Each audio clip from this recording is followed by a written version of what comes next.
وقال رسول الله صلى الله عليه وسلم كل بدعة ضلالة وكل ضلالة في النار।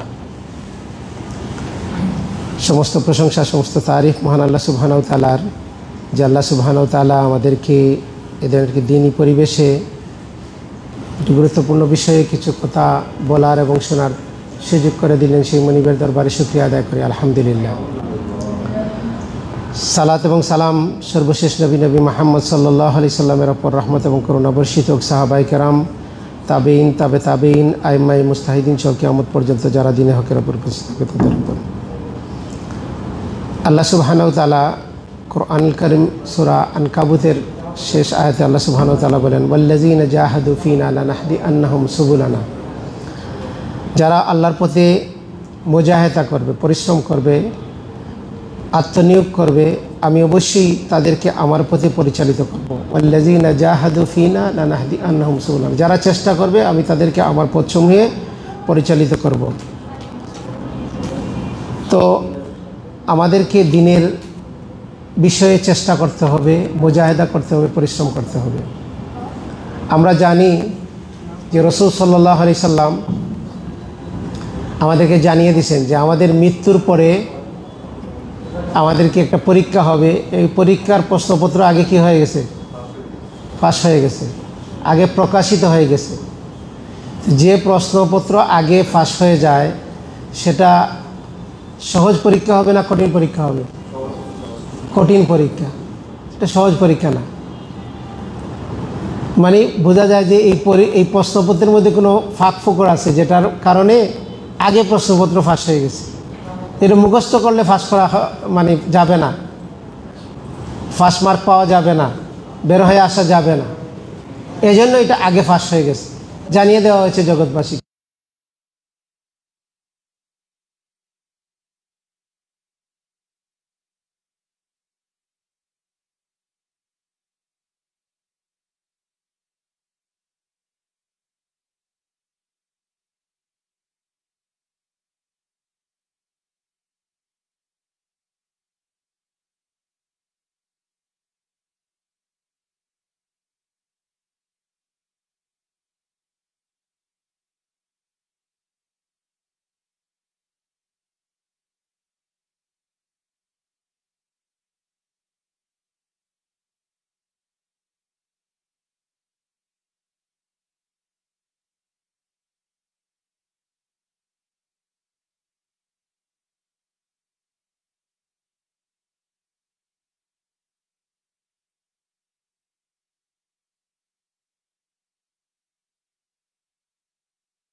পৃথিবীতে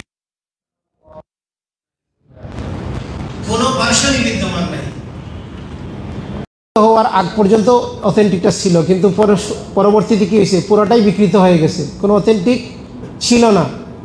এজন্য ওইগুলা সব রহিত হয়ে গেছে, মানসুখ হয়ে গেছে। কিন্তু সর্বশেষ নবী মুহাম্মদ রাসূলুল্লাহ সাল্লাল্লাহু আলাইহি সাল্লাম যে দিন রাখছেন, ওই দিনের অথেন্টিকটা থাকবে কিয়ামত পর্যন্ত, একটা ভার্সন অথেন্টিক থাকবে। আর বাকি 73টা ভার্সনের মধ্যে বাকি 72টা হচ্ছে কি, অবিকৃত না বিকৃত? বিকৃত। সেই বিকৃত সেটা থেকে বেঁচে থাকতে হলে আমাদেরকে সচেতন হতে হবে। এটা সহজ কাজ না।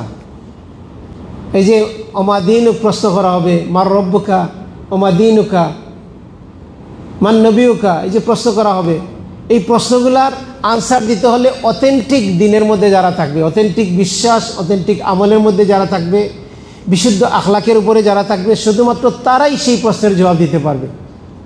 এই প্রশ্নের জবাব সবার জন্য না। বলবে হা হা লা আদ্রি, জানি না, কি জানি মানুষ বলতো।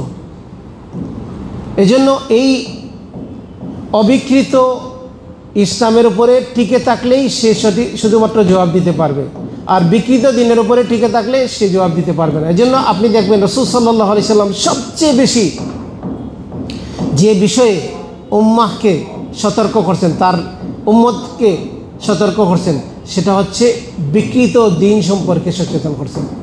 রাসূল সাল্লাল্লাহু আলাইহি সাল্লাম প্রায় প্রত্যেকটি বক্তব্যই বলছেন যে ফা ইন্না খায়রাল হাদিসি কিতাবুল্লাহ ওয়া খায়রাল হাদি হাদি মুহাম্মাদিন সাল্লাল্লাহু আলাইহি সাল্লাম ওয়া শাররুল উমুরি মুহদাসাতুহা ওয়া কুল্লু মুহদাসাতিন বিদআ ওয়া কুল্লু বিদআতিন দালালা ওয়া কুল্লু দালালাতিন ফিন্নার। যে তিনি বেদাত সম্পর্কে সবচেয়ে বেশি সতর্ক করছেন। কিসের জন্য করছেন? যে বেদাতের মাধ্যমে কী করা হয়, দিনকে বিকৃত করা হয়। বেদাত হচ্ছে ওই ইবাদতের নাম, ওই আমলের নাম যে আমল রাসূল সাল্লাল্লাহু আলাইহি সাল্লামের অনুসরণে করা হয় না। বেদাত হচ্ছে ওই বিশ্বাসের নাম যে বিশ্বাস রাসূল সাল্লাল্লাহু আলাইহি সাল্লাম শিখায়া যান নাই। বেদাত কি করে? দিনকে বিকৃত করে ফেলে। বেদাত দুই ভাগে বিভক্ত। আমাদের সমাজে বেদাত বলে দুইটা, বেদাতে হাসানা আর বেদাতে সাইয়া। এটা হচ্ছে এই বেদাত রাসূল সাল্লাল্লাহু আলাইহি সাল্লাম বা ইসলাম বলে না। ইসলাম হচ্ছে বেদাত হচ্ছে দুই ধরনের, একটা হচ্ছে বড় বেদাত, একটা হচ্ছে ছোট বেদাত। বড় বেদাত মানুষকে কী করে? ইসলাম থেকে বের করে দেয়। আর ছোট বেদাতের কারণে মানুষ ইসলামের মধ্যে থাকে, কিন্তু এটাও এক ধরনের গুমরাহি। এটার কারণে মানুষ জাহান্নামে যাবে, আল্লাহ ইচ্ছা করলে মাফ করে দিতে পারেন, আবার ইচ্ছা করলে শাস্তি দেবেন, কিন্তু এইটাও গুমরাহি, এটাও জাহান্নামের রাস্তা। এটা হচ্ছে আকীদাগত বিদআত, ইতিকাদি বিদআত, বিশ্বাসগত বেদাতের কারণে মানুষ ইসলাম থেকে বের হয়ে যায়। আর যদি আমলি বেদাত থাকে, দরুদ পড়তে গিয়ে বালাগানুলাবি পড়তেছে, তো এটাও বেদাত, কিন্তু এটা মানুষকে ইসলাম থেকে বের করে দেবে না। নামাজ শেষে ইজতেমাই দোয়া করতেছে, এটাও বেদাত, কিন্তু এটা মানুষকে ইসলাম থেকে বের করে দেবে না। কিন্তু যদি বলে আল্লাহ সর্বত্র বিরাজমান, যদি বলে মুহাম্মদ সাল্লাল্লাহু আলাইহি সাল্লাম নূরের তৈরি, যদি বলে যে মুহাম্মদ সাল্লাল্লাহু আলাইহি সাল্লাম গায়েব জানতেন, যদি মুহাম্মদ সাল্লাল্লাহু আলাইহি সাল্লাম সব জায়গায় হাজির, এটা যদি কেউ বিশ্বাস করে, যদি কেউ বিশ্বাস করে যে আমাদের এই দিন অপূর্ণাঙ্গ, এখনও দিনের অনেক বিষয় আছে, সেগুলো এই যুগে চলবে না, তাহলে সে হচ্ছে বিভ্রান্ত আকীদা। সেই আকীদা তাকে ইসলাম থেকে বের করে দেয়, মুসলিম মিল্লাত থেকে তাকে বের করে দেয়। আল্লাহ সুবহানাহু ওয়া তাআলা আমাদেরকে বোঝার তৌফিক দান করুন। সম্মানিত উপস্থিতি, তো আমরা দিনের বিকৃতির কিছু বিষয় নিয়ে আপনাদের সাথে শেয়ার করতে চাই। এই জন্য আল্লাহ সুবহানাহু ওয়া তাআলা কোরআন কারীমে বলছেন যে ওয়ালা তালবিসুল হাক্কা বিল বাতিল, তোমরা সত্যকে মিথ্যার সাথে মিশ্রণ করো না, আর জেনে শুনে সত্যকে গোপন করো না। আমরা সমাজে যে দিন যেভাবে চর্চা করা হয়, সেটা হচ্ছে অধিকাংশ দিন সমাজে আছে যেটা বিকৃতভাবে চর্চা করা হয়। আমার এক মামা, তিনি বিদেশ থেকে আসলেন, মিডল ইস্ট থেকে এসে তার আত্মীয় স্বজনকে, তার নিকটজনকে বললেন যে এই জিনিসগুলো ইসলামের মধ্যে নাই। তো তারা বলতেছে যে তোমার এই কথা যদি আমরা মেনে নেই, তাহলে ইসলামই তো থাকলো না। কারণ আমাদের ইসলামই হচ্ছে মিলাদ পড়া, ইসলামই হচ্ছে কেউ মারা গেলে 3 দিনের সিন্নি করবে, 40 দিনের খাবারের আয়োজন করবে, চেহলাম করবে, তারপরে শবে বরাত পালন করবে, শবে মেরাজ পালন করবে। তো এই দিবসগুলোই যদি না থাকে, ঈদে মিলাদুন্নবী যদি না থাকে, কেউ মারা গেলে একটা সবাই মিলে একটা মিলাদ পড়বে, একটা জিকিরের আয়োজন করবে, যে এইগুলো যদি নাই থাকে, সম্মিলিতভাবে জিকির করা, সম্মিলিতভাবে দুরূদ পাঠ করা, এগুলো যদি নাই থাকে তাহলে আর ইসলাম থাকলো? আসলে ওইগুলোই হচ্ছে আমাদের ইসলাম চর্চা করা। একটু হুজুরকে পয়সা দিয়ে বলবে একটু দোয়া করেন, হুজুরের কাছ থেকে একটা তাবিজ নেবে, এটা হাতে বাঁধবে, গলায় বাঁধবে। তো এগুলো যদি নাই থাকে, যদি বলেন যে দোয়া নিজেরটা নিজে করেন, আল্লাহ তো চান যে আমরা যেন দোয়া করি। আল্লাহ বিপদে দিচ্ছেন, ইউনূস আলাইহিস সালামকে বিপদে ফেলছেন, ইউনূস আলাইহিস সালাম দোয়া করাইছেন না করছেন? আর আমরা কি করি? আমরা করাইয়া আমরা শান্তি পাই। আর ইউনূস আলাইহিস সালাম দোয়া করছেন, এবং আল্লাহ সুবহানাহু ওয়া তাআলা ইউনূস আলাইহিস সালামের এই ঘটনা বলতে গিয়ে বলছেন যে এভাবে আমি আমার ইমানদার বান্দাদেরকে আমি কি করে থাকি, মুমিন বান্দাদেরকে সাহায্য করে থাকি। তখন আমরা তো দোয়া জানি নাই, দোয়া শেখানো হয় নাই, আমাদের সিলেবাসে এগুলা নাই। আল্লাহ আমাদেরকে বোঝার তৌফিক দান করুন। এজন্য আমাদেরকে সচেতন হতে হবে, সতর্ক হতে হবে। আল্লাহ সুবহানাহু ওয়া তাআলা কোরআনুল কারীমের 39 নম্বর সূরা সূরা জুমারের 18 নম্বর আয়াতের মধ্যে বলছেন, আল্লাযীনা ইয়াসতামিউনাল কাওলা ফায়াত্তাবিউনা আহসানাহু উলাইকা আল্লাযীনা হাদাহুমুল্লাহ ওয়া উলাইকা হুম উলুল আলবাব। যারা মনোযোগ সহকারে কথা শুনে, আল্লাযীনা ইয়াসতামিউনাল কাওলা ফায়াত্তাবিউনা আহসানাহু, আপনি শুনবেন মনোযোগ সহকারে, কিন্তু গ্রহণ করবেন কোনটা? আহসানটা, উত্তমটাকে গ্রহণ করে। উলাইকা আল্লাযীনা হাদাহুমুল্লাহ, আল্লাহ সুবহানাহু ওয়া তাআলা তাদেরকে সৎপথে পরিচালিত করবেন, সিরাতুল মুস্তাকিমে পরিচালিত করবেন, তাদেরকে হেদায়েত দেবেন। আর এলাই হচ্ছে বুদ্ধিমান। যে কথা আল্লাহ আমরা প্রথম যে কোরআনুল কারীমে যে আয়াত দিয়ে শুরু করছিলাম, আল্লাহ সুবহানাহু ওয়া তাআলা বলছেন, হুয়াল্লাযী আরসালা রাসূলাহু বিল হুদা ওয়া দীনিল হক, তিনি তার রসুলকে প্রেরণ করেছেন হেদায়েত এবং দ্বীনে হক দিয়ে, সত্য দিন দিয়ে। লিউযহিরাহু আলাদ দীনি কুল্লিহি, সমস্ত দিনের উপরে আল্লাহর দিনকে প্রতিষ্ঠা করবে। সমস্ত দিন মানে বিকৃত দিনের উপরে সত্য দিনকে এস্টাবলিশ করবে, দ্বীনে হককে এস্টাবলিশ করবে। বিকৃত বিশ্বাসের উপরে সঠিক বিশ্বাসকে এস্টাবলিশ করবে। সে নিজে সঠিক বিশ্বাসকে ধারণ করবে, তার আত্মীয় স্বজন, সমাজ, রাষ্ট্রের সব জায়গায় সত্য দিনকে সে প্রতিষ্ঠিত করার জন্য সে প্রচেষ্টা চালাবে।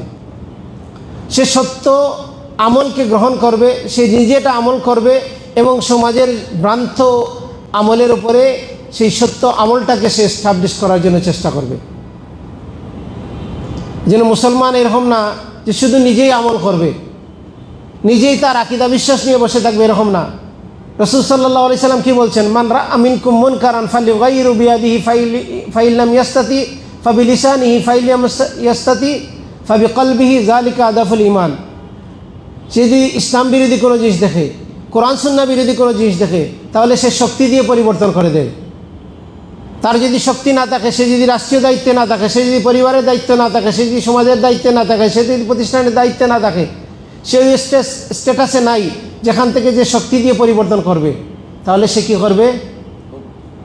ফাবিকলবিহি, সে বলতে থাকবে, সে আওয়াজ দেবে, সে স্ট্যাটাস দেবে, সে লিখনির মাধ্যমে বলবে, সে মুখের মাধ্যমে বলবে, সে তার পরিবার, সমাজ, রাষ্ট্রে যেখানেই থাকুক না কেন সে বলবে। যদি এরকম অবস্থা হয় যে বলতেও পারবে না, বলতেও বাধা, বলার সুযোগ নাই, পরিবেশ নাই, তখন সে অন্তর দিয়ে ঘৃণা করবে। যদি ঘৃণাও থাকে না, করে না কেউ, ফুসফাস খায় শুধু দুধবাদ, এরকম যদি হয়, তাহলে এটা দিয়ে কোনো কাজ হবে না। কারণ দুর্বলতম ঈমান হচ্ছে ঘৃণা থাকা। তো আজকে আমরা সমাজে বেদাত দেখতেছি, আমরা খুরাফাত দেখতেছি, কিন্তু এটা নিয়ে আমাদের যদি চেতনা না থাকে, আমাদের মধ্যে যদি এটা নিয়ে কোনো কথা না থাকে, এটার বিরুদ্ধে যদি অবস্থান না থাকে, তাহলে আমাদের দুর্বলতম ঈমানটাও নাই। আমরা অনেকেই কোরআন এবং সুন্নাহকে ধারণ করি, কোরআন সুন্নাহর ইলম অর্জন করছি। আল্লাহ সুবহানাহু ওয়া তাআলা আমাদেরকে অনুগ্রহ করে হেদায়েতের পথে পরিচালিত করছেন। কিন্তু আমাদের অবস্থা হচ্ছে এরকম যে আমরা মনে করছি যে আমরা তো জান্নাতে চলেই গেছি, আর আমাদের তো খালি মারা গেলেই জান্নাতে চলে যাব। তা আমরা হেদায়েত পাওয়ার পরে আমাদের চেতনা এরকম যে আমাদের আর ওই যে ইহুদিরা যেরকম মনে করে যে ওরাই জান্নাতি, শিয়ারা যেরকম মনে করে ওরাই জান্নাতি, তো আমাদেরও এরকম ফিলিংস আসলে হবে না। সাহাবায়ে কেরাম রাদিয়াল্লাহু আনহুম আজমাইন তারা হেদায়েত পাওয়ার পরে তাদের চেতনা এটা ছিল যে আমরা এনাফ আল্লাহর শুকরিয়া আদায় করতে পারি নাই, আর আমাদের অবস্থা হচ্ছে আমরা এনাফ হয়ে গেছে। এই জন্য আগে আমরা যেরকম স্টাডি করতাম, দিনে যে আসার জন্য যে মেহনত করতাম, যে লেখাপড়া, যে স্টাডি ছিল, যে পরিশ্রম ছিল, ওই পরিশ্রম থেকে আস্তে আস্তে আসার পরে কী হয়, বাদ দিয়ে দেয়, সব কিছুই বাদ দিয়ে এখন নিজে নিজে মুফতি সাজে, ফতোয়া দেয়, কিন্তু ইলমের সাথে সম্পর্ক নাই, আলেমের সাথে সম্পর্ক নাই। তা আল্লাহ সুবহানাহু ওয়া তাআলা আমাদেরকে বোঝার তৌফিক দান করুন। আল্লাহ সুবহানাহু ওয়া তাআলা আমাদেরকে হেদায়েত দান করুন, হেদায়েতের পথে পরিচালিত হওয়ার তৌফিক দান করুন।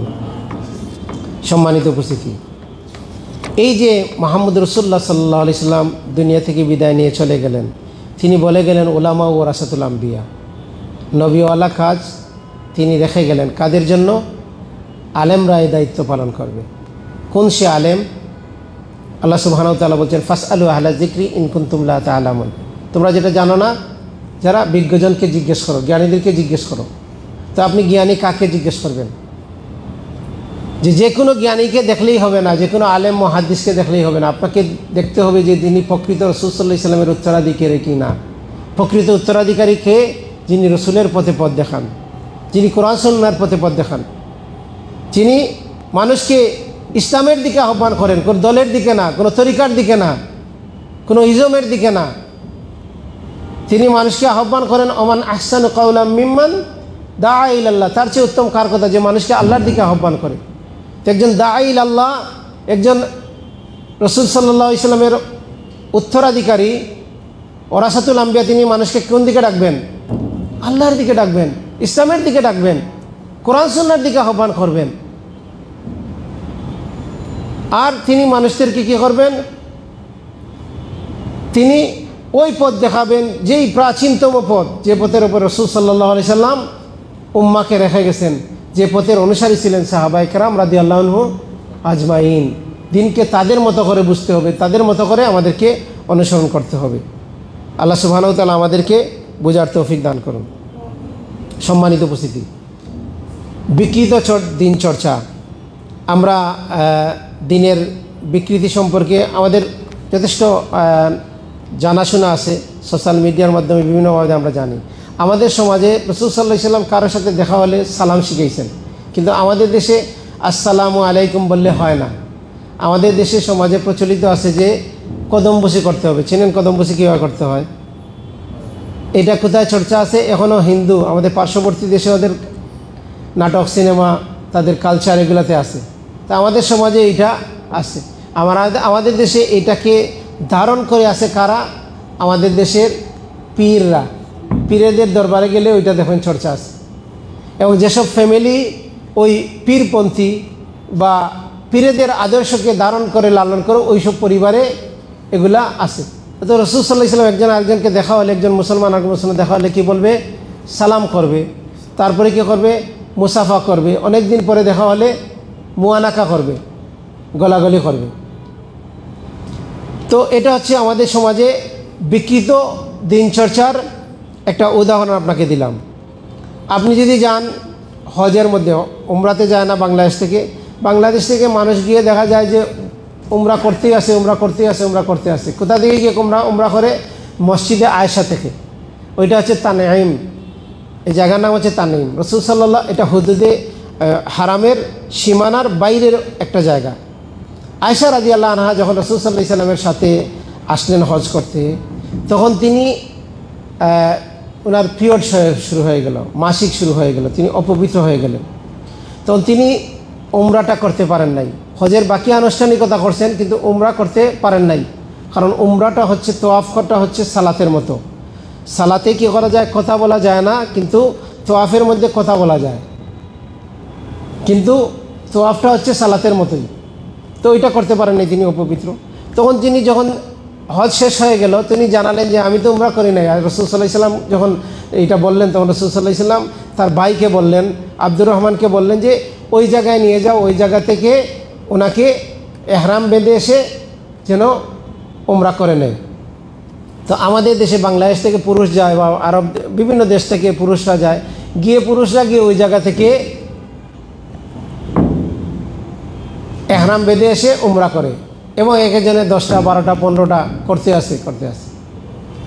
কিন্তু ওইখানে কারা করবে? মহিলারা করবে। মহিলারা কেন করবে? যাদের মাসিক হয়েছে। তো পুরুষগুলোর কি মাসিক হয়েছে? তো পুরুষরা এখান থেকে গিয়ে করতেছে। যে এইটা হচ্ছে দিনের বিকৃত চর্চা। হজের মাঠে গেলে দেখা যায়, ওই আরাফার ময়দানে গেলে, মিনার ওইখানে গেলে সবাই নিয়ে গবেষণা, কি এখন এখানে কসর হবে কিনা, আমরা মুকিম কিনা মুসাফির, আমরা জমা করব নাকি জমা করব না, এইটা নিয়ে বিতর্ক। অথচ রাসূল সাল্লাল্লাহু আলাইহি সাল্লাম যাদেরকে মক্কা থেকেও নিয়ে গেছেন হজে, তাদেরকে এই বিধানগুলা এইভাবে বলছেন করার জন্য। তাহলে এই বিধানটা হচ্ছে হজের বিধান। কিন্তু আমাদের দেশে কি করে, ইন্ডিয়ান, পাকিস্তান, বাংলাদেশের লোকেরা গিয়ে ওইখানে গিয়ে মাসলা শুরু, যে আমরা মুসাফির না মুকিম, 15 দিনের বেশি আছি, তো আমরা এখানে আসলে কি আমরা একসাথে পড়বো নাকি পড়বো। মেইন জামাতে পড়লে এক নামাজ পড়ে, আর যদি কিতে পড়ে মানে নিজেদের মধ্যে পড়ে, তখন দেখা যায় আরেক সিস্টেমে পড়ে। এটা নিয়ে বিশাল ঝামেলা। মানে বিকৃত দিনচর্চা শুধুমাত্র সালাতের মধ্যে আছে, সিয়ামের মধ্যে আছে এরকম না, প্রত্যেকটা জায়গায়। এমন কোনো আমাদের দেশে বা সমাজে প্রচলিত বা মুসলমানদের এমন কোনো ইবাদত আপনি পাবেন না যে ইবাদতের মধ্যে কি নাই, বিকৃতি আসে নাই। আপনি কোনো ইবাদত এরকম উপস্থাপন করতে পারবেন না। আমরা আলোচনা শেষে প্রশ্নোত্তরে যাব, সেখানে আপনি প্রশ্ন করিয়েন, আমি প্রমাণ করে দেব এমন কোনো ইবাদত সমাজে প্রচলিত নাই যেটার মধ্যে বিকৃতি আনা হয় নাই। আল্লাহ সুবহানাহু ওয়া তাআলা আমাদেরকে বোঝার তৌফিক দান করুন। রাসূল সাল্লাল্লাহু আলাইহি সাল্লাম জন্মগ্রহণ করছেন, এটা সত্য কিনা না? তো জন্মটাকে কী বলা হয়? মিলাদ। তো রসুলের মিলাদ হয়েছে কিনা না? রসুলের মিলাদ আছে কিনা না? আপনাদের মিলাদ আছে? আপনাদের মিলাদ নাই? মানে জন্ম ছাড়া সবাই জন্ম আছে কিনা না? তো রসুলের জন্ম হয়েছে কিনা না? তো মিলাদ হয়েছে, রসুলের মিলাদ আছে। রসুলের মিলাদ কোন দিন, কত তারিখ? কোরআন এবং সুন্নাতে কোনো তারিখ উল্লেখ নাই। ঐতিহাসিকরা একমত হতে পারেন নাই যে রাসূল সাল্লাল্লাহু আলাইহি সাল্লাম কোন মাসে জন্মগ্রহণ করছেন, কত তারিখে জন্মগ্রহণ করছেন। আর রাহিকুল মাকতুমের লেখক তিনি বলছেন রাসূল সাল্লাল্লাহু আলাইহি সাল্লাম 9 রবিউল আউয়াল জন্মগ্রহণ করছেন। কারণ রবিউল আউয়াল মাসে যদি নিয়ে যান আর ওই সপ্তাহে নিয়ে যান, তে 12 তারিখ কি হয় না, সোমবার হয় না। কারণ হাদিসে আছে রাসূল সাল্লাল্লাহু আলাইহি সাল্লাম সোমবারে জন্মগ্রহণ করছেন।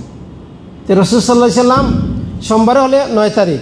আর রাসূল সাল্লাল্লাহু আলাইহি সাল্লাম সোমবারে কি ইবাদত করতেন? সিয়াম পালন করতেন। রাসূল সাল্লাল্লাহু আলাইহি সাল্লাম সোমবারে সিয়াম পালন করতেন। তো আমরা যদি কেউ রসুলের মিলাদ পালন করতে চাই, রসুলের অনুসরণে, তাহলে কি করতে হবে? সিয়াম পালন করতে হবে। তা আমাদের সিয়ামের সাথে সম্পর্ক নাই। বৎসরে একদিন আসিয়া জাসনে জুলুস করে, রেলি করে, জিলাপি খায়। রসুল না খেয়ে থাকলেন আর ওরা খাওয়ার আয়োজন করলো।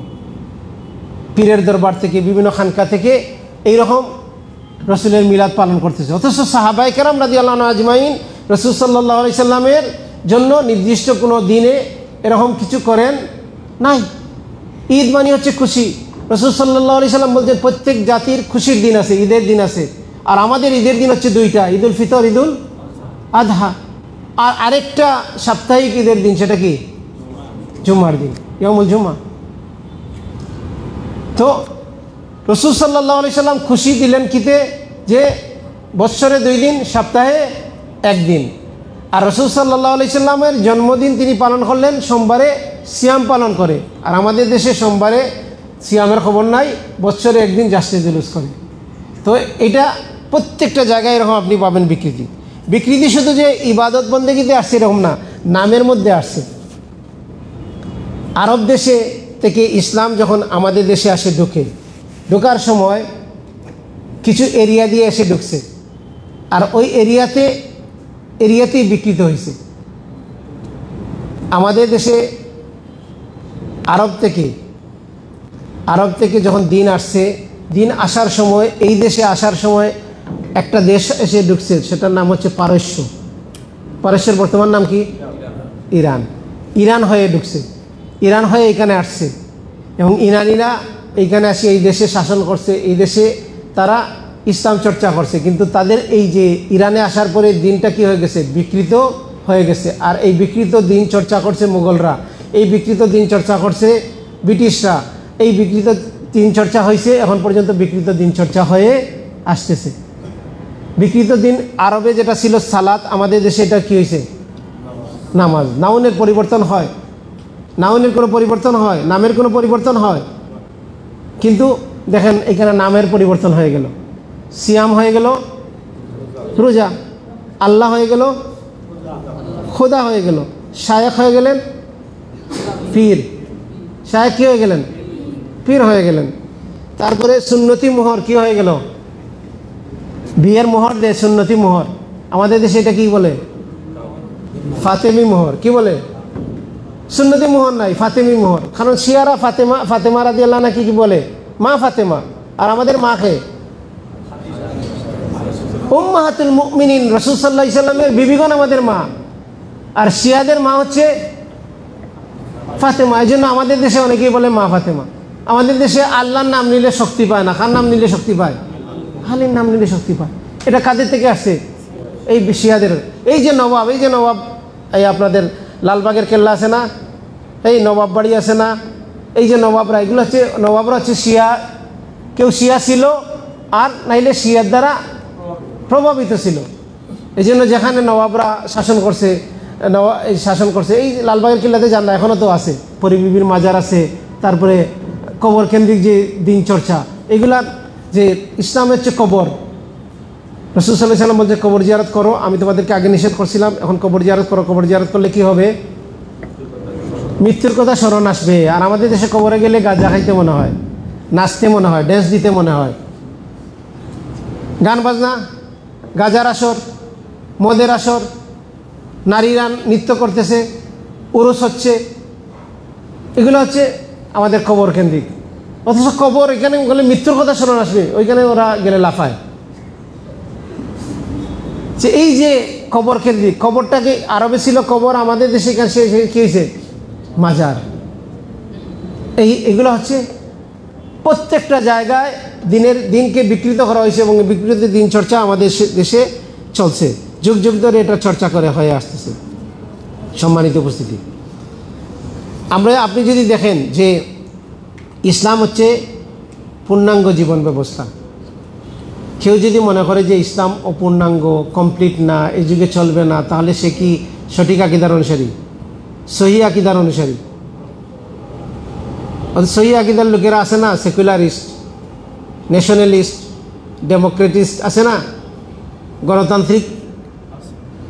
গণতন্ত্রের অনুসারী, জাতীয়তাবাদের অনুসারী, ধর্মনিরপেক্ষতাবাদের অনুসারী, লিবারেল ডেমোক্রেটিক অনুসারী, এরকম আছে কিনা? না, ঠিক সহি আকীদা। মুসলমানিত্ব থাকবে না। আল্লাহ সুবহানাহু ওয়া তাআলা বলছেন, আল ইয়াউমা আকমালতু লাকুম দীনাকুম ওয়া আতমামতু আলাইকুম নি'মাতি ওয়া রাদিতু লাকুমুল ইসলামা দীনা। আমি জীবন বিধান হিসাবে ইসলামকে তোমাদের জন্য পূর্ণাঙ্গ করে দিছি, কমপ্লিট করে দিছি, আমি রাজি হয়ে গেছি এই দিনের উপরে।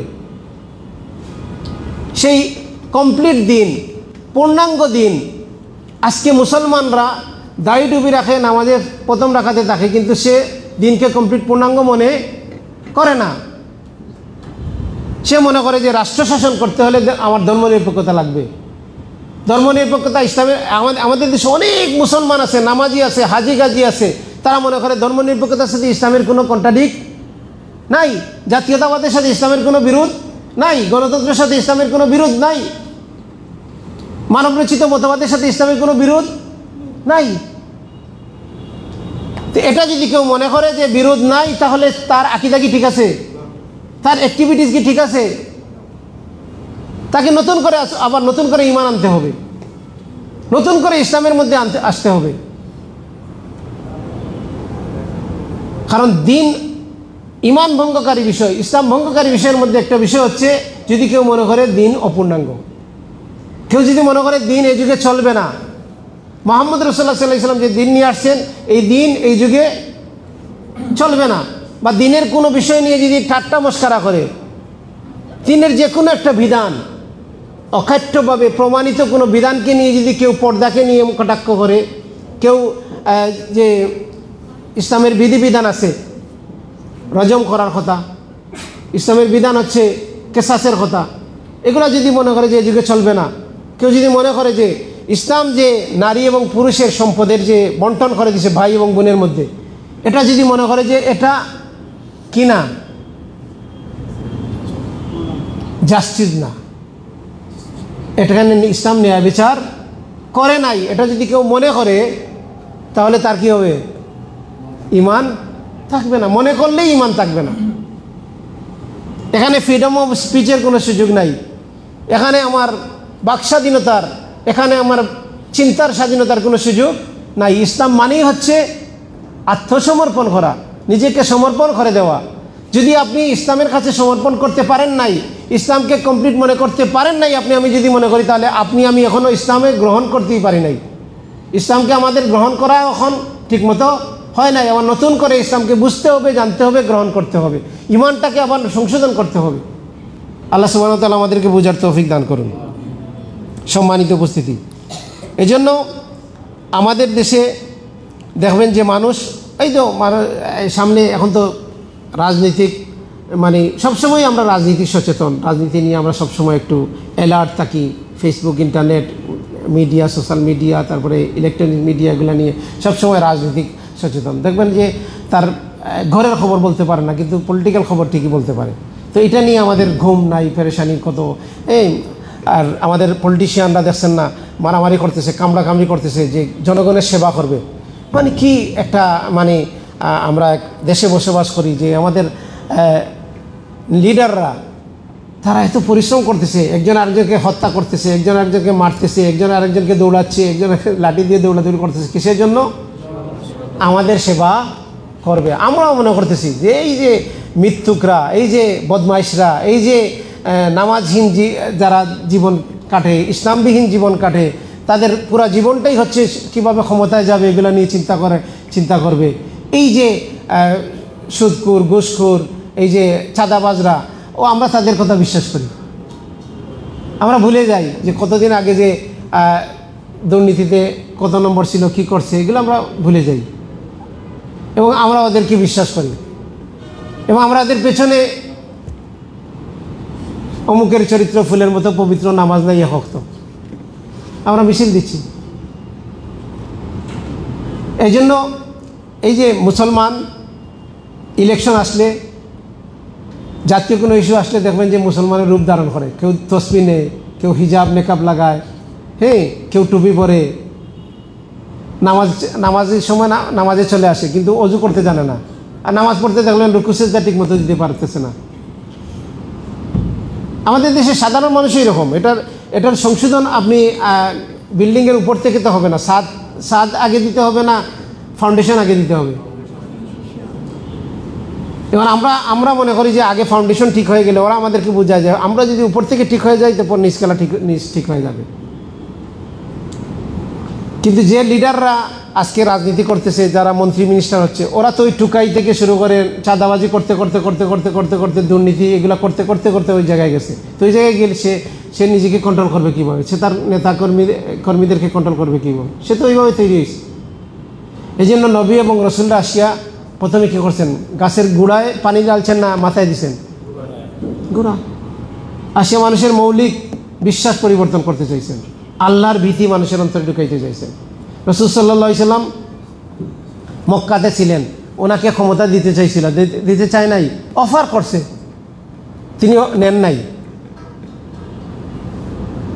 কারণ জানেন যে এই অবস্থায় সমাজের পরিবর্তন করা সম্ভব না। যদি থাকতো তাহলে এর আগে যে সব নবীরা চলে গেছেন প্রত্যেকেই আসে কী করতেন? আগে ক্ষমতা যাইতেন। কিন্তু মুসা আলাইহিস সালাম যখন ফেরাউন মরে গেল, তো মুসা আলাইহিস সালাম হেকমতে বুঝেন নাই, তিনি সাথে সাথে চলে আসতেন। তিনি আসে, গদিটা তো খালি ছিল, বসে ফেলতেন, সব কিছু ঠিকঠাক করে দিতেন। কিন্তু ওই কমকে নিয়ে করবেন যারা বলতেছে মুসা তুমি এবং তোমার রব জিহাদ করো, আমরা এই জিহাদে নাই। তা আমরা যদি জাতিকে তৈরি করতে না পারি, জাতির গোড়ায় যদি আমরা পানি ডালতে না পারি, তাহলে মাথা ঠিক হবে না। এই জন্য নবী এবং রসুলদের তরিকা হচ্ছে যে তারা প্রথমে আসে মানুষদেরকে আকীদা বিশ্বাস পরিবর্তন করতে চাইছেন, আমলের পরিবর্তন দিতে চাইছেন। এই জন্য আল্লাহ সুবহানাহু ওয়া তাআলা আমাদেরকে বলছেন ওয়া'দাল্লাহুল্লাযীনা আমানু মিনকুম ওয়া আমিলাস সালিহাতি লাইয়াস্তাখলিফান্নাহুম ফিল আরদ। খেলাফত চান, কর্তৃত্ব চান, রাষ্ট্র ইসলামিক চান, সমাজ ইসলামিক চান, তাহলে ঈমান আনতে হবে। যারা ঈমান আনবে, ঈমানে বলিয়ান হবে, ইমানে বলিয়ান হবে যারা, যারা আমলে বলিয়ান হবে, সঠিক আমল করবে, তাদেরকে আল্লাহ সুবহানাহু ওয়া তাআলা ওয়াদা দিয়েছেন, আল্লাহ ওয়াদা বাস্তবায়ন করবেন তাদের উপরে, তাদেরকে আল্লাহ খেলাফত দান করবেন। যেভাবে পূর্বদিকের উপর খেলাফত দিয়েছেন। তো খেলাফত এটা মিছিল করে পাওয়া যায় না, মিটিং করে পাওয়া যায় না, ওইটা ক্ষমতায় গিয়ে পাওয়া যায় না, ওইটা হচ্ছে মানুষের ইমান এবং আমলের সংশোধনের মাধ্যমে। আপনি ইমানের জায়গায় যাবেন, ওইখানে দেখবেন বিকৃতি, আমলের জায়গায় যাবেন, ওইখানে বিকৃতি, সব জায়গায় বিকৃতি। তো এই বিকৃতি থেকে বাঁচার আমরা এখন যারা যারা ইমান এবং আমলের কথা বলতেছে, তারা কি খেলাফত প্রতিষ্ঠার জন্য আন্দোলন করতেছে না করতেছে না? খেলাফত প্রতিষ্ঠার জন্য আন্দোলন, প্রকৃত আন্দোলন কারা করতেছে? যারা মানুষের ইমানকে সংশোধন করতে দাওয়াত দেয়, আমলকে সংশোধন করতে দাওয়াত দেয়, তারাই হচ্ছে প্রকৃত খেলাফত প্রতিষ্ঠার আন্দোলন করতেছে। আর যারা ক্ষমতার পরিবর্তনের আন্দোলন করতেছে, তারা বিকৃত খেলাফত প্রতিষ্ঠার আন্দোলন করতেছে। এটা প্রকৃত খেলাফত প্রতিষ্ঠার আন্দোলন না। নবী এবং রাসূলরা আসিয়া আল্লাহর কর্তৃত্ব প্রতিষ্ঠা করতে চাইছেন, যে ইমান এবং আমলের সংশোধনের মাধ্যমে। আল্লাহ সুবহানাহু ওয়া তাআলা আমাদেরকে বোঝার তৌফিক দান করুন। সম্মানিত উপস্থিতি, আমরা যদি দেখি যে আমাদের সমাজে দাওয়াতের নামে, দাওয়াত দিতে হবে কার দিকে? দাওয়াত আল্লাহর দিকে। আমাদের সমাজে ইসলামের নামে যারা দাওয়াত দেয়, কোন দিকে দাওয়াত দেয়? নিজের দিকে অথবা দলের দিকে। তাহলে দলের দিকে দাওয়াত দিতে কি প্রকৃত দাওয়াত না বিকৃত দাওয়াত? বিকৃত দাওয়াত। তারা বলতেছে আমাদের আল ওয়ালা ওয়াল বারা, ভালোবাসা হবে, সম্পর্ক হবে দলীয় ভালোবাসা। আপনি আমার দলের, মাশাআল্লাহ আপনি কাছে আসবেন। আপনি দলের না, আপনি যত বড়ই নামাজি হন, আপনি আমার কাছে ভালোবাসার মানুষ না। তো ভালোবাসা যদি দলের ভিত্তিতে হয়, তাহলে সেটা হচ্ছে বিকৃত ইসলাম চর্চা করা। কারণ রাসূল সাল্লাল্লাহু আলাইহি সাল্লাম আমাদেরকে বলছেন দাওয়াত দিতে হবে আল্লাহর দিকে, ইসলামের দিকে। এখন দাওয়াতের জন্য দল আর দলের জন্য দাওয়াত, কোনটা করব আমরা? যদি দাওয়াতের জন্য দল হয় তাহলে এটা গ্রহণযোগ্য, কিন্তু দলের জন্য দাওয়াত হলে সেটা অগ্রহণযোগ্য। দাওয়াতের জন্য দল যখন হবে, সেই দলের দিকে দাওয়াত দেবে না, সেই দল কার দিকে দাওয়াত দেবে? আল্লাহর দিকে দাওয়াত দেবে। মনে করেন এই প্রতিষ্ঠান যদি দাওয়াত দেয় যে আমার এই প্রতিষ্ঠানের সদস্য হও, তাহলে সে কোন দিকে দাওয়াত দিল? প্রতিষ্ঠানের দিকে দাওয়াত দিল। আর যদি সে বলে যে আসো আমরা ইসলামের কাছে যাই, আমরা সুন্নাহর কাছে যাই, তাহলে কোন দিকে দাওয়াত দিল? তা আমরা যদি দাওয়াত দেই যে মানুষকে কোরআন সুন্নাহর দিকে আসো, তাহলে কার দিকে দাওয়াত দিলাম? আর আমি যদি বলি আমার দলে আসো, তাহলে এটা কার দিকে দাওয়াত হলো? দলের জন্য দাওয়াত হলো। আর দলের জন্য যখন দাওয়াত হবে, সেটা দাওয়াল জাহেলিয়া, সেটা হচ্ছে জাহেলিয়াতের দাওয়াত। তাবলীগ ইসলামের বিষয়। তাবলীগ অর্থ কি? প্রচার করা। রাসূল সাল্লাল্লাহু আলাইহি ওয়াসাল্লাম কি বলছেন? বাল্লিগু আন্নি ওয়ালাউ আয়া, একটা আয়াত জানলে সেটা তাবলীগ করো, প্রচার করো। আল্লাহ সুবহানাহু ওয়া তাআলা কি বলছেন? যে তিনি তার রসুলকে কি বলছেন? ইয়া আইয়ুহা রাসূল বাল্লিগ মা উনজিলা ইলাইকুম মির রাব্বিকুম, তোমার রবের পক্ষ থেকে যেটা নাজিল হয়েছে সেটা তুমি তাবলীগ করো। তাহলে তাবলীগ কি হবে? কোরআন সুন্নাহর তাবলীগ হবে, ইসলামের তাবলীগ হবে।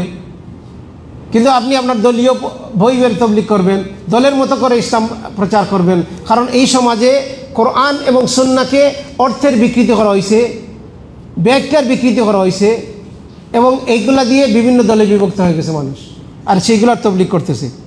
আল্লাহ সুবহানাহু ওয়া তাআলা আমাদেরকে বোঝার তৌফিক দান করুন।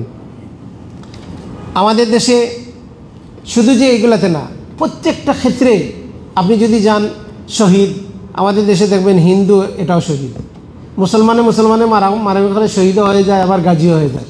অথচ রাসূল সাল্লাল্লাহু আলাইহি ওয়াসাল্লাম বলছেন যে দুইজন মুসলমানে মারামারি করে, যে মরবে সেও জাহান্নামী, যে মারবে সেও জাহান্নামী। সাহাবায়ে কেরাম বলছেন, ইয়া রাসূলুল্লাহ, যে মরলো সে জাহান্নামী, মারলো সে জাহান্নামী বুঝলাম, কিন্তু যে মরলো সে জাহান্নামে কেন যাবে? সে এই জন্য জাহান্নামে যাবে, সে আসছিল, দুজনের ইন্টেনশন কী ছিল?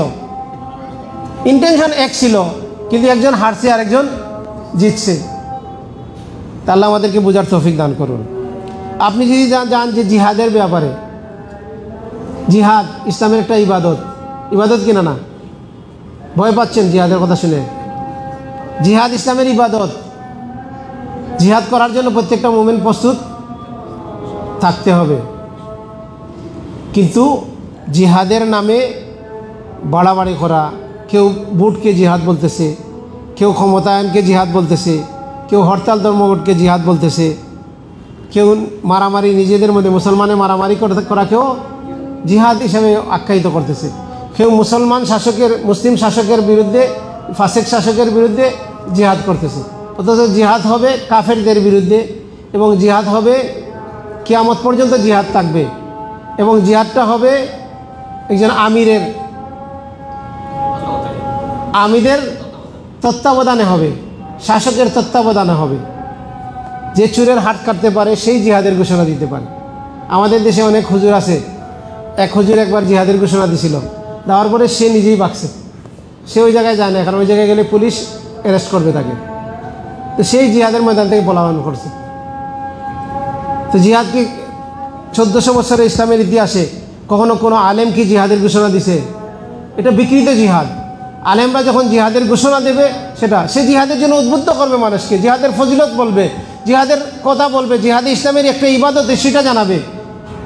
কিতাল ফায়াকতুলুনা ওয়া ইকতালুন ইন্নাল্লাহ আশতারা মিনাল মুমিনিনা আনফুসাহুম ওয়া আমওয়ালাহুম বিআন্না লাহুমুল জান্নাহ। আল্লাহ মুমিনদের জান এবং মাল ক্রয় করে নিয়েছেন জান্নাতের বিনিময়ে। ফায়াকতুলুনা ওয়া ইকতালুন, সে মারবে এবং মরবে। জিহাদের জন্য মানুষকে উদ্বুদ্ধ করবে, কিন্তু জিহাদের ঘোষণা আসবে রাষ্ট্রীয় দায়িত্বশীল থেকে। তো রাষ্ট্রীয় দায়িত্বশীল ছাড়া কেউ যদি জিহাদের ঘোষণা দেয়, তাহলে সেটা হচ্ছে বিকৃত জিহাদ, প্রকৃত জিহাদ না। আল্লাহ সুবহানাহু ওয়া তাআলা আমাদেরকে বোঝার তৌফিক দান করুন। আমাদের দেশে অনেকগুলা বিষয় নিয়ে যদি দেখেন, যে ইসলামের আরেকটা বিষয় যদি বলি, যে একামতে দিন আপনারা করেন কিনা না? দিন কায়েম করেন কিনা না? সালাত কায়েম করা কি দিন কায়েম না? দাড়ি রাখা কি দিন কায়েম না? দাড়ি কি দিনের অংশ না? সালাত কি দিনের অংশ না? সিয়াম কি দিনের অংশ না? খেলাফত প্রতিষ্ঠার জন্য সংগ্রাম করা, সেটা কি দিনের অংশ না? জিহাদের জন্য উদ্বুদ্ধ হওয়া, এটা কি দিনের অংশ না? তাহলে জিহাদ, তারপরে খেলাফত, তারপরে জিকির আজকার, তাসবিহ তাহলিল, সালাত, সিয়াম, প্রত্যেকটা হচ্ছে দিন। জীবনে আল্লাহ সুবহানাহু ওয়া তাআলা বলেছেন ইন্নাদ-দীন ইনদাল্লাহিল ইসলাম। আল্লাহর মনোনীত দিন হচ্ছে ইসলাম। জীবন ব্যবস্থা, মুসলমানের জীবন ব্যবস্থার প্রত্যেকটা দিক হচ্ছে দিনের মধ্যে। এবং যে যেখানেই ইসলাম প্রতিষ্ঠা করবে, ইসলামের জন্য সংগ্রাম করবে, সেটাই হচ্ছে তার একামতে দিন। কিন্তু আমাদের দেশে বলা হয় যে একামতে দিন মানে শুধুমাত্র যারা রাজনীতি করতেছে, যারা রাষ্ট্রীয় পর্যায়ে ইসলাম প্রতিষ্ঠার জন্য সংগ্রাম করতেছে, তারাই নাকি একামতে দিন করতেছে। এবং রাষ্ট্রীয় পর্যায়ে ইসলাম প্রতিষ্ঠা করতেছে কোন পদ্ধতিতে, কোন থিওরিতে? মানবরচিত মতবাদের মাধ্যমে। মানবরচিত মতবাদের মাধ্যমে যদি কেউ রাষ্ট্রীয় পর্যায়ে দিন প্রতিষ্ঠা করার জন্য সংগ্রাম করে, সেটা বিকৃত দিন চর্চা, একামতে দিন না প্রকৃত একামতে দিন? বিকৃত একামতে দিন। প্রকৃত একামতে দিন হচ্ছে আমরা রাষ্ট্রীয় ইসলাম চাই, তবে ইসলামিক পদ্ধতিতে চাই। অনেকেই বলে যে আপনারা তো রাজনীতি করেন না। আমরা রাজনীতি কেন করি না? কারণ নবী রাসূলরা সে রাজনীতি করেন নাই। যে আপনি যে রাজনীতি করতেছেন, ওই রাজনীতি নবী রাসূলরা করেন নাই। আপনার দলের লিডার আমির যে রাজনীতি করতেছে, ওই রাজনীতি নবী রাসূলরা করেন নাই। যে ক্ষমতাকে কাকে নামাইতে হবে, কাকে বসাইতে হবে, এই দাওয়াত কি রাসূল সাল্লাল্লাহু আলাইহি সাল্লামের ছিল? একটা হাদিস পাইবেন। ওদেরকে বলেন যে একটা ঘটনা রাসূল সাল্লাল্লাহু আলাইহি সাল্লামের একটা হাদিস দেখাও যে রাসূল সাল্লাল্লাহু আলাইহি সাল্লাম রাষ্ট্রীয় পর্যায়ে রাষ্ট্রে ইসলামকে প্রতিষ্ঠা করার জন্য জনগণকে উদ্বুদ্ধ করছেন। আপনি আসি আমাদেরকে যেরকম বুঝাইতেছেন, বা আপনি আপনার কর্মীদেরকে যেরকম বুঝাইতেছেন, আপনি জনগণকে বুঝাইতেছেন যে ইসলাম আমাদের দেশে নাই, ওই জায়গায় কী করতে হবে? ইসলাম প্রতিষ্ঠা করতে হবে। আর এই জন্য আমাদেরকে সংগ্রাম, আমাদেরকে ভোট, আমাদেরকে ইলেকশন, আমাদেরকে গণতন্ত্র, আমাদের জন্য প্রত্যেকটা প্রচেষ্টা প্রত্যেকটা হচ্ছে যে ইসলামকে রাষ্ট্র পর্যায়ে প্রতিষ্ঠা করার জন্য। তো এই সবচেয়ে, তারা বলে সব ফরজের বড় ফরজ হচ্ছে ইসলামী রাষ্ট্র প্রতিষ্ঠা করা। সেই সবচেয়ে বড় ফরজের ব্যাপারে কোরআনেও রাসূল সাল্লাল্লাহু আলাইহি সাল্লাম কিছু বলেন নাই, হাদিসে রাসূল সাল্লাল্লাহু আলাইহি সাল্লাম বলেন নাই, রাসূলের জীবনীতে এরকম কোনো প্রচেষ্টা করেন নাই। প্রমাণ থাকলে দেন। রসুলকে তো দিতে চাইছিল সব ফরজ, আপনারা যেটা বলেছেন সব ফরজের বড় ফরজ, ওইটাতে রসুলকে দিতে চাইছে, রসুল নেন নাই। আর মদিনাতে যাওয়ার পরে রসুল এই জায়গায় গেছেন, কিন্তু ওই জায়গায় ওইটার জন্য কোনো দাওয়াত কাউকে দেন নাই, আহ্বান করেন নাই। রসুল সাল্লাল্লাহু আলাইহি সাল্লাম ইন্তেকালের পরে 3 দিন পর্যন্ত ওনার লাশটাকে দাফন করা হয় নাই। কেন? ওনার ধারাবাহিকতা রক্ষা করার জন্য। আবু বকর রাদিয়াল্লাহু আনহু যতক্ষণ পর্যন্ত খলিফা নির্বাচিত হন নাই, ততক্ষণ পর্যন্ত রসুল সাল্লাল্লাহু আলাইহি সাল্লামকে কী করা হয় নাই? দাফন করা হয় নাই, ধারাবাহিকতা রক্ষা করার জন্য। এটা ইম্পর্টেন্ট যে রাষ্ট্রীয় ধারাবাহিকতা রক্ষা করার জন্য। কিন্তু রাষ্ট্রীয় পর্যায়ে দায়িত্বশীল হওয়ার জন্য রসুল কখনো মানুষকে উদ্বুদ্ধ করছেন, এরকম কোনো প্রমাণই পাবেন না। তাহলে আমরা যেটাকে রাজনীতি বলতেছি, এটা ইসলামের রাজনীতি না। ইসলামের রাজনীতি হচ্ছে রাষ্ট্র ক্ষমতা পাওয়ার পরে আল্লাহ সুবহানাহু ওয়া তাআলা বলছেন যে যারা মুমিনদেরকে যখন ক্ষমতা দেওয়া হয় তখন 4টা কাজ করে। তারা কি করে? 4টা কাজ করে। সালাত কায়েম করে, যাকাত আদায় করে, সৎ কাজের আদেশ দেয়, অসৎ কাজের নিষেধ করে। তাহলে এটা কখন করে? আগে না পরে? পরে করে। এর আগেও এটা করবে, কিন্তু এইটা হচ্ছে ব্যক্তিগত কাজ, এটা হচ্ছে দলীয় কাজ। কিন্তু রাষ্ট্র ক্ষমতা যাওয়ার পরে সেটা সে বাস্তবায়ন করবে। তখন যদি কেউ না করে তার জন্য শাস্তির বিধান ব্যবস্থা করবে। তো এই যে সালাত কায়েম করা, যাকাত আদায় করা, সৎ কাজের আদেশ, এটা ব্যক্তিগত পর্যায়ে কাজ, এটা দলীয় কাজ, এটা রাষ্ট্রীয় কাজ। কিন্তু মুসলমানরা যখন ক্ষমতায় যাবে তখন এটা করবে। একজন আলেম বক্তব্য দিচ্ছে, যে বলতেছে বনি ইসরাইলের একটা হাদিস রাসূল সাল্লাল্লাহু আলাইহি সাল্লাম বলছেন যে বনি ইসরাইলের নবীরা একজন নবীর পরে আরেকজন নবী আসতেন। তিনি কি করতেন? তিনি তাদেরকে ইসলাম দিয়ে বা দ্বীনের বিধান, একজন নবী আসতেন, তিনি তাদেরকে শাসন করতেন। তারপরে রাসূল সাল্লাল্লাহু আলাইহি সাল্লাম বলছে আমার পরে কোনো নবী নাই, আমার পরে খলিফারা আছে। তাহলে নবীরা কী করতেন? এই অনুবাদ করতে গিয়ে বলতেছে যে নবীরা একজনের পরে আরেকজন আসতেন, তিনি কী করতেন? রাজনীতি করতেন। কিন্তু একজন নবীর পরে আরেকজন নবী এসে রাজনীতি করেন নাই। এখানে তারা কী করছেন? তারা সিয়াসা শরিয়া করছেন। সিয়াসা মানে হচ্ছে রাষ্ট্র পরিচালনা করা, দায়িত্ব পালন করা। আর তারা এখানে কী করছেন? তারা এখানে মানুষদেরকে ধর্মীয় অনুশাসন দিচ্ছেন। একজনের পরে আরেকজনের স্থলাভিষিক্ত হয়েছেন, তিনি তাদেরকে ধর্মীয়, এই রাজনীতি করা মানে যে অর্থ যে এখন যেটা করতেছে যে তারা কি করছেন? রাষ্ট্র প্রতিষ্ঠার জন্য আন্দোলন করছেন, এইটা না। তারা রাষ্ট্র পরিচালনা করছেন, কারণ একজনের পরে আরেকজন আসছেন, তিনি এই আল্লাহর বিধান দিয়ে তাদেরকে পরিচালিত করছেন। যেমন আবু বকরের পরে ওমর রাদিয়াল্লাহু আনহু আসছেন, তিনি শাসন করছেন না, সবাই শাসন করছেন, একজন। খেলাফত সব হইছেন। তো তারা বলতেছে যে এখন যে আমাদেরকে বলতেছে যে আল্লাহ খেলাফত দিয়েই আমাদেরকে বানাইছেন, আমরা জমিনে খেলাফত নিয়ে আসছি, তো সবাইকে খলিফা হবে। খলিফা কয়জন হবে? একজন হবে। তো বলতেছে আমরা সবাই নাকি খলিফা। এই যে বিকৃত তফসির, বিকৃত ব্যাখ্যা, এগুলা থেকে আল্লাহ আমাদেরকে হেফাজত করুন, আমাদেরকে বোঝার তৌফিক দান করুন। তো সম্মানিত উপস্থিতি, আমরা যে কথা বলতেছিলাম যে আমাদের সমাজে বিকৃত যে দিন চর্চা আছে, এই সঠিক দিন চর্চা আমাদেরকে আসতে হলে আমাদেরকে প্রকৃত দিনের জ্ঞান অর্জন করতে হবে। আমাদের বিশ্বাস, আমাদের আমল, আমাদের আখলাককে ঠিক করতে হবে। আমরা কোরআন সুন্নাহ অনুযায়ী জীবনযাপন করব। কোরআন সুন্নাহ সবচেয়ে ভালো বুঝছেন কারা? সাহাবায়ে কেরাম রাদিয়াল্লাহু আনহুম আজমাইন। তাদের মতো করে আমাদেরকে দিন বুঝতে হবে এবং এই দিনকে জানতে হলে প্রকৃত রাসূল সাল্লাল্লাহু আলাইহি সাল্লামের যারা প্রকৃত উত্তরাধিকারী যারা আছেন, ওলামা আছেন, তাদের কাছ থেকে আমরা দিন শিখব এবং তাদের কাছ থেকে আমরা শিখব যে তারা আমাদেরকে ওই সাহাবায়ে কেরাম যে দিন চর্চা করছেন সেইভাবে আমাদেরকে আহ্বান করবেন, সেই দিকে আমাদেরকে দাওয়াত দেবেন, সেই দিক থেকে বোঝাবেন, তাদের কাছ থেকে আমরা দিন নেব। কিন্তু যারা নিজেদের মতো করে ব্যাখ্যা দিতেছে, বিকৃত আছে, এইগুলো থেকে আমাদেরকে হেফাজত হতে হবে। আল্লাহ সুবহানাহু ওয়া তাআলা আমাদেরকে বোঝার তৌফিক দান করুন। আমাদেরকে আল্লাহ সুবহানাহু ওয়া তাআলা কোরআন এবং সুন্নাহ থেকে প্রকৃত জ্ঞান অর্জন করার তৌফিক দান করুন। রাসূল সাল্লাল্লাহু আলাইহি সাল্লাম একটা হাদিসের মধ্যে বলছেন যে লম্বা একটা হাদিস, হুযায়ফা ইবনে ইমানের হাদিস। সেই হাদিসের বলা হয়েছে যে তোমরা যারা আমরা সাহাবী জিজ্ঞেস করছেন, ইয়া রাসূলুল্লাহ, আমরা তো অকল্যাণের মধ্যে ছিলাম, এখন কল্যাণ লাভ করছি, এই অকল্যাণের পরে কি কোনো কল্যাণ আছে? রসুল বলছেন হ্যাঁ কল্যাণ আছে। এই কল্যাণের পরে কি অকল্যাণ আছে? হ্যাঁ কল্যাণ আছে। তখন বলছেন যে অকল্যাণটা কীরকম? বলছেন দোকান ধোয়াটে হবে, গোলাটে হবে। দোকান মানে কি? বলছেন রসুল সাল্লাল্লাহু আলাইহি ওয়াসাল্লাম বলছেন আবু আবু জাহান্নাম, জাহান্নামের দরজায় দাঁড়াবে, দাঁড়িয়ে মানুষকে বলবে আসো জান্নাতে আসো। তখন রসুল সাল্লাল্লাহু আলাইহি ওয়াসাল্লামকে সাহাবী বলছেন তখন আমরা কী করব? তখন মুসলিম জামাত এবং তার ইমামকে আঁকড়ে ধরে থাকবে। বলছে মুসলিম জামাতও নাই, তার ইমামও নাই। মুসলমানদের কোনো ঐক্যবদ্ধ জামাত আছে এখন? নাই। আগে যেরকম আবু বকর ছিলেন, ওমর ছিলেন, ওসমান ছিলেন, আলী ছিলেন, মুয়াবিয়া ছিলেন, এরকম আছে। মুসলমানদের কোনো জামাত নাই, তার ইমামও নাই। তাহলে কী করব? তখন রাসূল সাল্লাল্লাহু আলাইহি ওয়াসাল্লাম বলছেন তিলকাল ফিরাকা কুল্লাহা, সমস্ত ফিরকা থেকে তুমি বেঁচে থাকবে। গাছের শিকড়কে আঁকড়ে ধরে থাকবে, এগুলা ফিরকা থেকে তুমি বেঁচে থাকবে। তো আমাদেরকে বেঁচে থাকতে হবে। রাসূল সাল্লাল্লাহু আলাইহি সাল্লাম বলছেন যে আমাদেরকে সম্পূর্ণ মুসলিম জামাত এবং তার ইমামকে আঁকড়ে ধরে থাকতে হবে।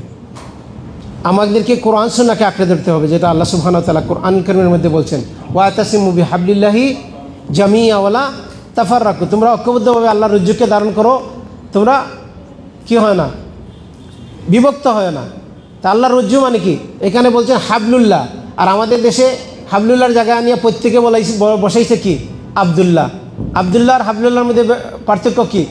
হাবলুল্লাহ হচ্ছে আল্লাহর রজ্জু, আর আবদুল্লাহ হচ্ছে আল্লাহর বান্দা। এই জন্য ইসলামের নামে যারাই দাওয়াত দিতেছে গিয়ে দেখবেন যে শেষে গিয়ে দেখবেন একজন ব্যক্তি আছে এখানে, অমুকের মতো করে দিন বুঝতে হবে। বিংশ শতাব্দীর অমুক লিডার, উনি সবচেয়ে ভালো ইসলাম বুঝছেন, ওনার মতো করে আমরা দিন বুঝবো। তাহলে শেষে গিয়ে কী পাইলেন? হাবলুল্লাহ না আবদুল্লাহ? আবদুল্লাহ। কিন্তু আল্লাহ সুবহানাহু ওয়া তাআলা কী বলছেন?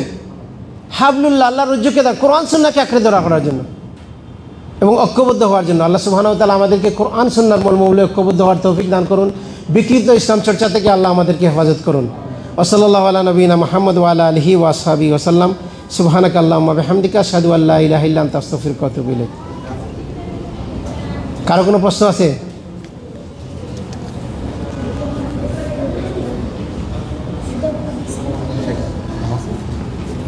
জাযাকাল্লাহ।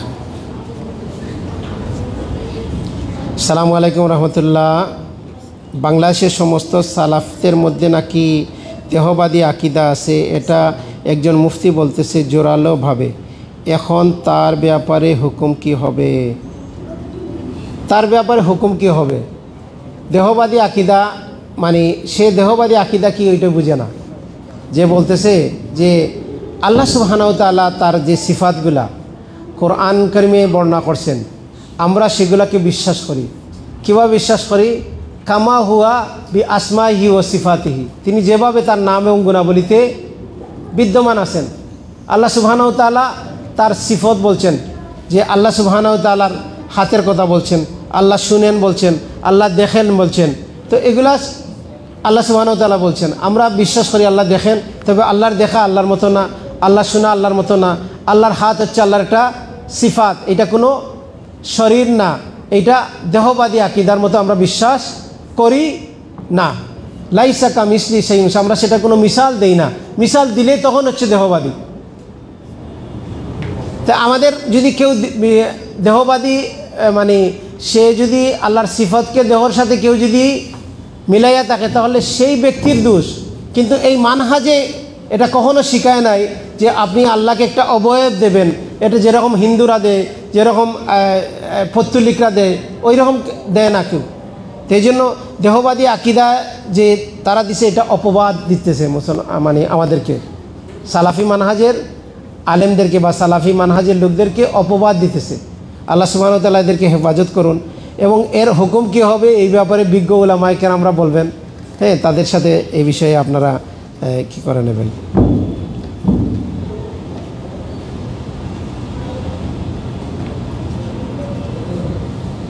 আমার পরিবার আমাকে কাফের দেশে পাঠাতে চায়, আমি না করে দিচ্ছি যে আমি যাব না। অন্যরা বলতেছে না গেলে আমার ব্যাপারে কিছু জানে না, কারণ আমি এদেশে আমার আত্মীয় স্বজন আছে, তারা নিতেছে নাকি। এখন আমার কি করণীয়, মানে যাবেন কি না না। হ্যাঁ, কাফের দেশে বসবাস, রাসূল সাল্লাল্লাহু আলাইহি ওয়াসাল্লাম বলছেন যে কাফের দেশে যারা বসবাস করবে, কাফের সমাজে যারা বসবাস করবে, তাদের কোনো দায়িত্ব রাসূল সাল্লাল্লাহু আলাইহি ওয়াসাল্লাম নেবেন না। এবং কাফের দেশে যারা বসবাস করে, আমার বাড়ি সিলেটে, যে সিলেটের আত্মীয় স্বজনরা বেশিরভাগই কোথায় থাকে, লন্ডনে থাকে, বিভিন্ন বাইরের দেশে থাকে। তো ওইখানে কী অবস্থা, যে ওদের পরবর্তী জেনারেশনটা নষ্ট হয়ে যাচ্ছে। অনেকেই যারা আগে গেছে তারা বুঝতেছে, কাঁদতেছে, কিন্তু আসার সুযোগ নাই। সে আসতে চাইলে আত্মীয় ছেলেমেয়েরা ওইখানে বড় হয়েছে, তারা আসতে চায় না। হাই কমোটেজ ব্যবহার করার পরে লো কমোটার ব্যবহার করা যায় না। তো ওইখানে লাইফস্টাইল ইউজ হওয়ার পরে আর ব্যাক করে আসতে চায় না। আর শয়তান যখন আসতে চায় যারা, তাদেরকে ভয় দেখায় কে? শয়তান। কিসের ভয় দেখায়? রিজিকের ভয় দেখায়, ফকির হওয়ার ভয় দেখায়। তো শয়তানের এসব চক্রান্তের কারণে তারা আসতে পারে না। তো আপনি যদি যান তাহলে আপনিও সেই মুসিবতের মধ্যে পড়বেন। কাফের দেশে কী জন্য যাওয়া যায়? আপনি ব্যবসার জন্য, সাময়িক টাকার জন্য যেতে পারেন, ইনকামের জন্য যেতে পারেন, কিন্তু স্থায়ীভাবে বসবাস করার জন্য যাওয়া যাবে না। ফ্যামিলি পরবর্তী জেনারেশনে আপনি ওইখানে বিল্ড আপ করবেন, ওইটার জন্য যাওয়া যাবে না। যারা যাচ্ছে গিয়ে মুসিবতে পড়তেছে, আর যারা তাদের মতো হয়ে যাচ্ছে তাদের আর কোনো সমস্যা নাই, কারণ সে তো করে না, ফুসফাস খায়, শুধু দুধ ভাত ওদের মতোই করে আসে, তাদের ওদের মতো লাইফস্টাইল কী করতেছে। ওইখানে গেলে পরবর্তী জেনারেশনরা ছেলে বিয়ে করতেছে, মেয়ে বিয়ে করতেছে, ছেলে আরেকটা ছেলেকে নিয়ে ঘরে এসে থাকতেছে। যদি কথা বলে তাহলে ছেলে আসবে না, এই জন্য মা বাবা এটাকে মেনে নিতেছে। মেয়ে আরেকটা মেয়েকে নিয়ে থাকতেছে, মেয়ে চলে যাচ্ছে একটা খ্রিস্টান ছেলের সাথে, একটা নন মুসলিম ছেলের সাথে, কিছুই বলতে পারতেছে না। বললে যদি একটু আওয়াজ করে কিছু কথা বলে তাহলে সে ঘরে আসবে না। ফোন করে বলে দেবে যে আমার মা আমাকে ডিস্টার্ব করতেছে। তখন প্রশাসন বলে দেবে যে আপনি ওই মেয়ের বাসার আশেপাশেও যেন আপনাকে দেখা না যায়। কি লাগাইয়া দেয়? একটা বেড়ি লাগাইয়া দেয়, একটা লকেটের মতো, একটা ঘড়ির মতো একটা জিনিস লাগাইয়া দেবে হাতের মধ্যে বা বডির মধ্যে। ওই বাসার আশেপাশে গেলেই ওইটা তাদের ওইখানে নক করবে, ওইটা বেজে উঠবে। তখন তারা বুঝতে পারবে যে উনি চেষ্টা করতেছে ওর কাছে যাওয়ার। এইভাবে রেস্ট্রিকশন দিয়ে দেয়। আল্লাহ আমাদেরকে হেফাজত করুন। তো আপনার উচিত হচ্ছে আপনাকে সবাই ভয় দেখাবে। এই যে মিনাল জিন্নাতি ওয়ান নাস, মানুষ শয়তান আছে আর জিন শয়তান আছে। তো জিন শয়তান কী করে? অশ্বাসা দেয় আসিয়া যে আপনার রিজেকের ভয়। আর মানুষ শয়তান বলবে যে তুমি গেলে তো তুমি খাবার পাবে না, তুমি এখানে থাকলে আমরা তোমাকে পয়সা দেবো না, আমরা তোমাকে কোনো হেল্প করবো না। তো যারকে হেল্প করতেছে না, এরকম লোক আমাদের দেশে কি সবাই না খেয়ে মরতেছে? তো আপনি ওই দেশে যান, আপনি যদি বিদেশে যেতে চান, আর আরব দেশ আছে, মুসলিম দেশ আছে, ওইখানে যান, ওইখানে হিজরত করেন, ওইখানে গিয়ে আপনি বসবাস করেন, ওইখানে গিয়ে ইনকাম করেন। আপনাকে কাফের দেশে যেতে হবে কেন? কারণ নাগরিকত্ব দেয়, ওইখানের পয়সার ভ্যালু বেশি, ওইখানে সিকিউর লাইফ পাওয়া যায়। তো এগুলা গিয়ে আপনি পরে পুরা আপনার লাইফ সহ, আপনার জেনারেশন, পুরো বংশ সহ সব ইনসিকিউর হয়ে যাবে। আল্লাহ আমাদেরকে হেফাজত করুন। জি বলেন। মুহাম্মদ সাল্লাল্লাহু আলাইহি ওয়াসাল্লাম কি সোমবারে তার জন্মদিন উপলক্ষে রোজা রাখতেন না? আর আমরা কি রাখতে পারবো কিনা? রাসূল সাল্লাল্লাহু আলাইহি সাল্লাম বলছেন সোমবার এবং বৃহস্পতিবারে তিনি সিয়াম পালন করতেন। এবং সোমবারের কথা বলতে গিয়ে তিনি বলছেন সোমবার এবং বৃহস্পতিবারে আমলনামা আল্লাহ সুবহানাহু ওয়া তাআলার কাছে উপস্থাপন করা হয়। এবং অন্য বর্ণনায় বলছেন সোমবারে ওনার জন্ম হয়েছে। তাহলে আমরা সোমবারে পালন করবো রাসূল সাল্লাল্লাহু আলাইহি সাল্লামের সুন্নাহ হিসাবে, জন্ম হিসাবে না, তবে জন্ম ওই সোমবারে হয়েছে। কিন্তু রাসূল সাল্লাল্লাহু আলাইহি সাল্লাম সোমবারে কী করছেন? সিয়াম পালন করছেন। আমরা তার অনুসরণে, কারণ আল্লাহ সুবহানাহু ওয়া তাআলা আমাদেরকে রাসূল সাল্লাল্লাহু আলাইহি সাল্লামের জন্ম মৃত্যুবার্ষিকী পালন করতে বলেন নাই, তবে তাকে অনুসরণ করার জন্য বলছেন। আর অনুসরণের মধ্যে হচ্ছে সোমবারে সিয়াম পালন করা। জাযাকাল্লাহ খায়র। তো আমরা এখানে শেষ করি। জি বলেন। গ্রামের যে মহিলারা বিভিন্ন জায়গায় জামাত করে বাড়িতে গিয়ে পড়ায়, এবং তারা ওই বাসা থেকে আরও অনেক দূরে যেতে পারবে মাহরাম ব্যক্তি ছাড়া দাওয়াতি কাজ করার জন্য, এদিকে যাইতে পারবে। আয়েশা রাদিয়াল্লাহু আনহা সবচেয়ে বেশি হাদিস বর্ণনা করছেন, কিন্তু আয়েশা রাদিয়াল্লাহু আনহা হাদিস কোথাও গিয়ে বর্ণনা করছেন না, ওনার ঘরে বর্ণনা করছেন? ঘরে বর্ণনা করছেন। মানুষরা আসছে ওনার কাছ থেকে দিন শিখছে। তো আমাদের মা বোনেরা যদি যায়, তো একজন মহিলা মাহরাম ছাড়া কতদূর সফর করতে পারবে? তো নিজের পরিমণ্ডলে, নিজের এলাকায়, নিজের ঘরে, এখানে মহিলারা মহিলাদের মধ্যে দিন চর্চা করতে পারবে। কিন্তু দিন চর্চা করা বা দিনের দাওয়াত দেওয়া, এটা মূল দায়িত্ব কার? পুরুষদের। এটা মূল দায়িত্ব না মহিলাদের। এখন অ্যাডাল্ট মহিলা তারা কোরআন শিখবে, পুরুষদের কাছে শিখতে পারে, তবে যদি মহিলা শিখাইতে পারে আলহামদুলিল্লাহ ভালো। কিন্তু এটার জন্য যে আপনি অনেক দূরে গিয়ে একটা কী করবেন, আপনি মহিলাদের মূল কাজ কি? অকারনাফি বুয়ুতি কন্যা, তারা কোথায় থাকবে? ঘরের মধ্যে থাকবে। তো নিজের বাচ্চার খবর নাই, নিজের স্বামীর খবর নাই, স্বামীর হক আদায় করে না, কিন্তু পাড়া প্রতিবেশীকে দিন শিক্ষা করতেছে। অনেক মহিলা সে বলে যে আর কোনো নফল নামাজ আছে কিনা, নফল ইবাদত আছে কিনা, কিন্তু ফরজ ইবাদত স্বামীর আনুগত্য করা ওইটার সাথে খবর নাই। ফরজ ইবাদত হচ্ছে সন্তানের প্রতিপালন করা, ওইটার রাসূল সাল্লাল্লাহু আলাইহি ওয়াসাল্লাম প্রত্যেকে দায়িত্বশীল, প্রত্যেকে তার নিজস্ব ব্যক্তি সম্পর্কে জবাবদিহি করতে হবে। তারপরে কি বলছেন? মহিলারা হচ্ছে ঘরের দায়িত্বশীল। তো এই জন্য মুসলমানের লাইফ ইনব্যালেন্সড হবে না। আপনি দিন শিক্ষা করতে চান, আপনি শিখছেন, আপনি শিখান, আশেপাশে মানুষকে দাওয়াত দেন, কিন্তু এটা করতে গিয়ে আপনি যেন একটা করতে গিয়ে আরেকটাতে কি না হয়, বাটা না পড়ে যায়, আরেকটা যেন ফরজ ইবাদত বাদ দিয়ে আপনি নফলটা করতে না যান। কারণ দিনের মূল দায়িত্ব হচ্ছে পুরুষদের দাওয়াতি কাজ করা। আল্লাহ আমাদেরকে বুঝার তৌফিক দান করুন। শেষ করি। রাসূল সাল্লাল্লাহু আলাইহি ওয়াসাল্লাম যখনই কোনো বৈঠক শেষ করতেন দোয়া পাঠ করে শেষ করতেন। মুখস্থ আছে তো? সুবহানাকা আল্লাহুম্মা ওয়া বিহামদিকা আশহাদু আল্লা ইলাহা ইল্লা আনতা ওয়া আস্তাগফিরুকা ওয়া আতুবু ইলাইক। আল্লাহ সুবহানাহু ওয়া তাআলা আমাদেরকে, আপনারা আসছেন সবার কৃতজ্ঞতা। আল্লাহ সুবহানাহু ওয়া তাআলা আমাদের এই দিনী কাজকে কবুল করুন।